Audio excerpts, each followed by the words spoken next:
കനത്ത പോളിംഗ് രേഖപ്പെടുത്തിയ ഗുരുവായൂർ നിയോജക മണ്ഡലത്തിൽ വിജയപ്രതീക്ഷയിൽ മൂന്ന് മുന്നണികളും.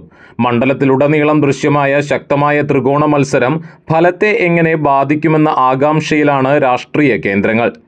ആകെ 1.6 ലക്ഷം വോട്ടുകൾ പോൾ ചെയ്ത മണ്ഡലത്തിൽ 73.37% എന്ന മികച്ച പോളിംഗ് നിലയാണ് രേഖപ്പെടുത്തിയിരിക്കുന്നത്. സിറ്റിംഗ് MLA NK അക്ബറിലൂടെ മണ്ഡലം നിലനിർത്താൻ കഴിയുമെന്ന ഉറച്ച വിശ്വാസത്തിലാണ് LDF ക്യാമ്പ്.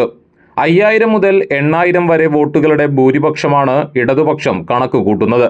ഗുരുവായൂർ, ചാവക്കാട് നഗരസഭകളിലെ ലീഡും ഏങ്ങണ്ടിയൂർ, പുന്നയൂർകുളം പഞ്ചായത്തുകളിലെ മുന്നേറ്റവും വിജയമുറപ്പിക്കാൻ സഹായിക്കുമെന്ന് LDF വിലയിരുത്തുന്നു. അതേസമയം UDF പാളയത്തിൽ വലിയ ആത്മവിശ്വാസമാണ് ദൃശ്യമാകുന്നത്.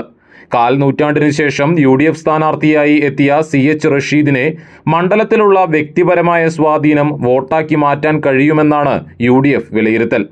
പഞ്ചായത്തുകളിൽ LDFിനുണ്ടായിരുന്ന മുൻതൂക്കം കുറയ്ക്കാനായെന്നും 5000-ലധികം വോട്ടുകളുടെ ഭൂരിപക്ഷത്തിൽ വിജയിക്കുമെന്നുമാണ് UDFിന്റെ അവകാശവാദം. NDA സ്ഥാനാർത്ഥി B ഗോപാലകൃഷ്ണൻ പിടിക്കുന്ന വോട്ടുകൾ മണ്ഡലത്തിലെ ഫലത്തിൽ നിർണായകമാകും. 25,000 മുതൽ 30,000 വരെ വോട്ടുകൾ NDA സമാഹരിക്കുമെന്ന് LDF UDF മുന്നണികൾ കണക്കുകൂട്ടുന്നുണ്ടെങ്കിലും തങ്ങൾ അട്ടിമറി വിജയം നേടുമെന്ന നിലപാടിലാണ് NDA നേതൃത്വം. മണ്ഡലത്തിലെ ഓരോ ബൂത്തിലെയും കൃത്യമായ കണക്കെടുപ്പുകൾ പൂർത്തിയാകുന്നതോടെ വിജയസാധ്യതകളെക്കുറിച്ച് കൂടുതൽ വ്യക്തത വരുമെന്ന പ്രതീക്ഷയിലാണ് മൂന്ന് മുന്നണികളും.